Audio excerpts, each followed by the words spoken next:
Welcome to Goodnight, Robin, your someone to say goodnight to. I'm your host, Robin Rice. Tonight's episode again is sponsored by Training Your Inner Warrior, my free course to help you train your inner warrior.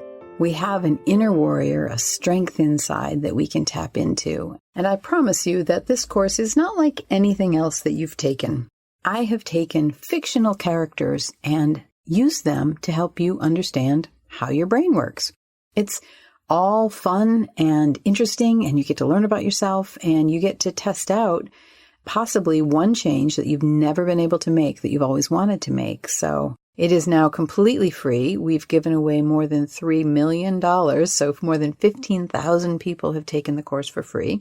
I hope you join us. Go to BeWhoYouAre.com, and the link is in the show notes. And sign up. The day you sign up is the day the course starts. It's 31 days, takes about a half an hour a day, and I hope you enjoy it.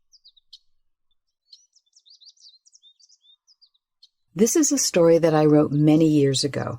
I think it's worth sharing because it's still what I would say to any young people that come up to me, really, really fraught with how the world is going. It's called That Night with Julie. I hope you enjoy it. "You're Robin Rice?" the young dark-haired woman asked me. We were in line signing in for an open mic poetry reading at the local bookstore. I'm not exactly a household name, but I am an author, so some people know of my work. Given my own off mood, I was prepared to put on a polite smile. One look into this young woman's deeply troubled face, and I knew this was not the tack to take.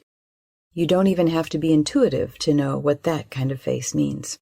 You only have to have been there yourself. This woman-child was on the edge of her own life and looming toward a jump. "Yes," I answered. "I hear you know something about depression," she said, looking at me with both need and suspicion.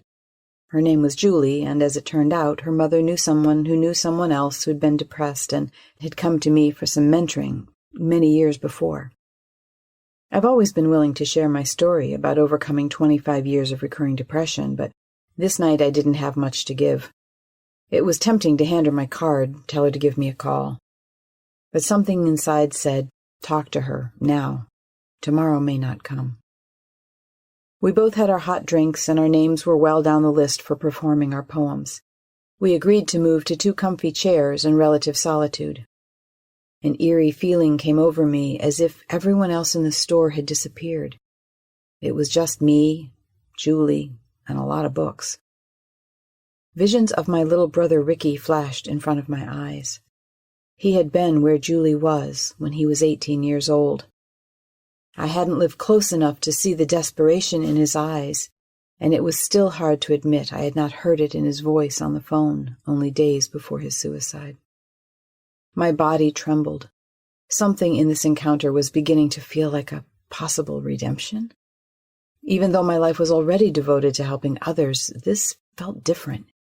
This was youth in its prime and beauty, yet with no vision, no sense of the value in living, no future to walk towards. I did not know how to address such a travesty. I could only hope my best would be enough.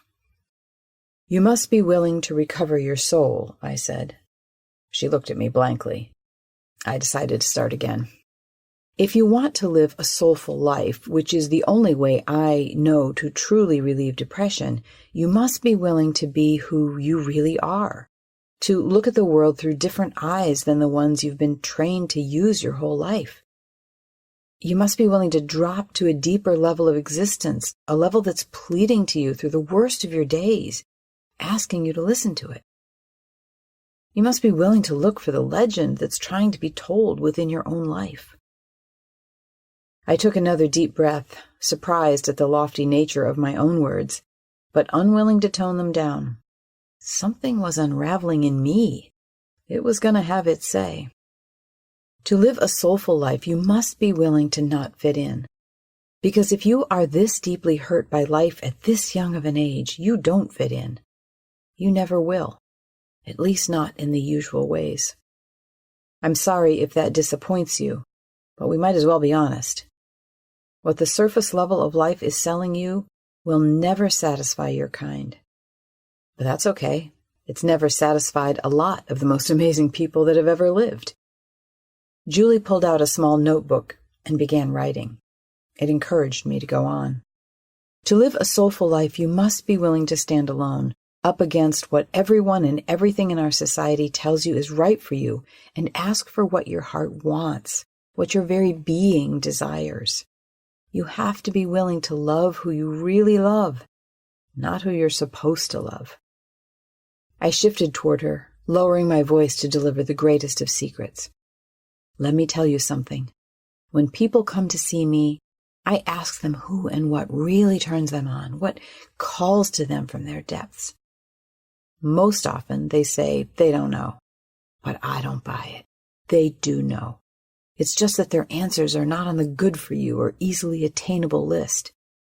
They don't know how to get what they truly love without losing something else they think their life depends on.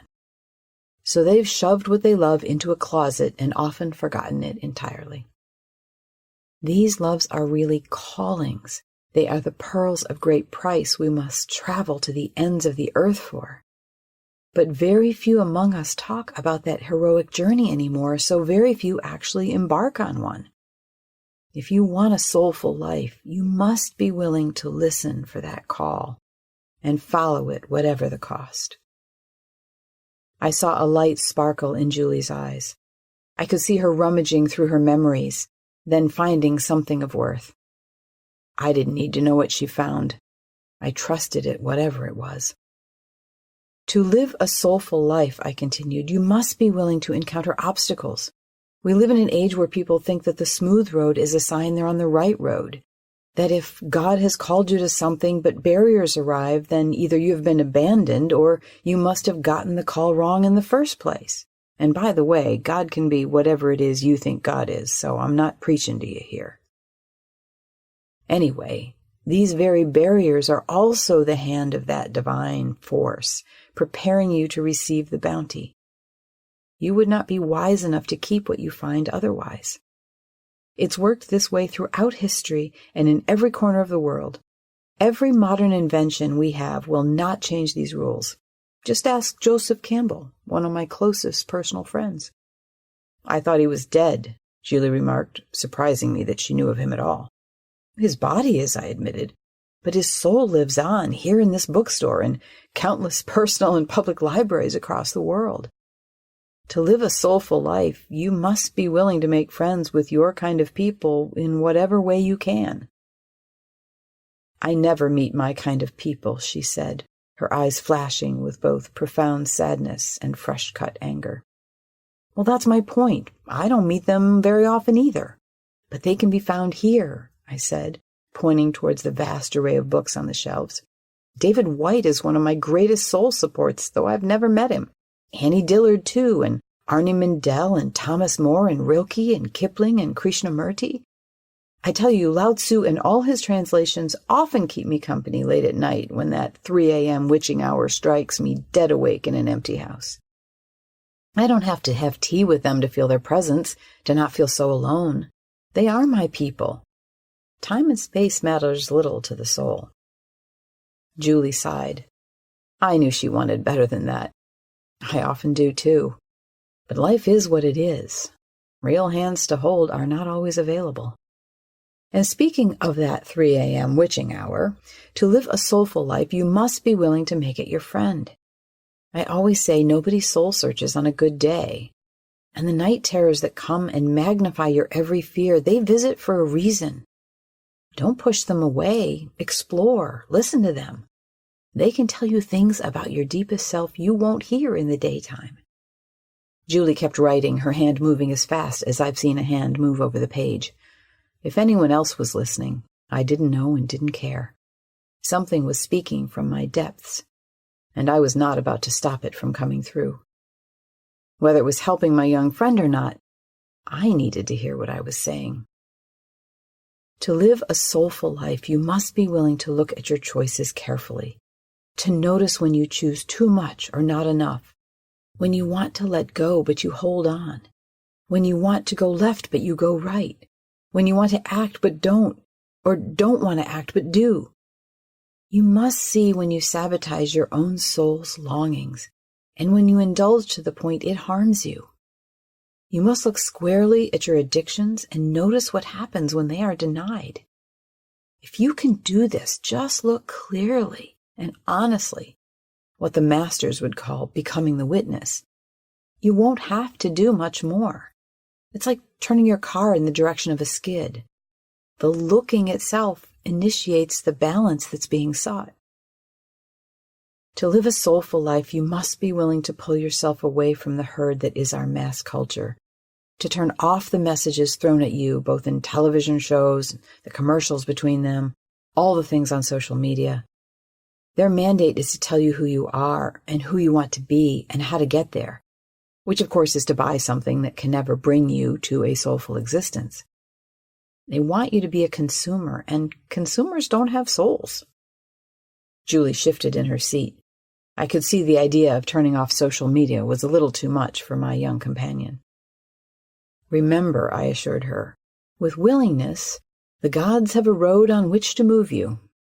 You might have to wait a while, but by simply being willing, or even by being willing to become willing, if you're not willing, the journey begins. For what seemed like an endless time, I mused aloud with Julie taking notes. I spoke of strength and virtue, alienation and death, beauty and longing. I spoke of offering, the imperfect offering, how nature models the way for us, and how the wars of the world speak to the wars within. Whenever I needed a quote from one of my close personal friends, I found the very book waiting on a shelf and an uncanny memory of what words were where. A great stack of books grew. I secretly hoped Julie would take home one or two, something to hold her through the night. Finally, and all of a sudden, I was spent. I had said all I knew to say. As if on cue, my name was called from a distance. The bookstore slammed back into reality. I moved to the mic to read the only poem of my own that my spent brain could remember. It's called Big Weaving. You cannot keep to plans that are big. You can only keep to plans that are small, staying very focused, very certain, very sure you are being honorable to your word. To live a big life, you can only go where the way opens, like a weaver not knowing what she weaves, tying knots when the thread runs out, wherever that may be, and starting again with whatever new thread is at hand. From this side of a future with no plans, it seems impossible you are weaving anything of value at all. Yet all of the big weavers, the true artists, will tell you this. On the other side of your days, you will see the other side of your tapestry. Looking back, all that was random will reveal itself as supremely inspired, orchestrated from a greater place, a stronger hand than your smaller, planning self could have imagined, let alone dared. From this vantage point, your heart will swell, and your eyes will tear, and your center will grow strong so that you feel yourself planted as solid as a many-seasoned tree. In this other side gaze, you will finally know, with utter certainty, that divinity was as big as you allowed it to be. When I looked up, I saw Julie at the door, offering a small smile and an abbreviated wave. Beyond her, where we were sitting, I saw she'd left every book I suggested, and even her own notebook. The host of the open mic called her name next, speaking it again and again. With each, "Julie, Julie," I felt a crushing sense of failure, as if Ricky had come to give me another chance and I'd blown it. That is, until I leafed through Julie's notebook. Inside, she'd written virtually everything I'd said. The only words she offered of her own were these: "Robin, share with others." To this day, I don't know what happened to Julie. I don't know if she lived or died or something in between. But I myself was lifted that night, and pointed again in the direction of my own soul's recovery. So much so, I've at times wondered if Julie was a desperate young girl at all, or something more appearing, as something more so often does, in disguise. That's what I have for you tonight, my friends. You'll find the poem in the show notes. Good night.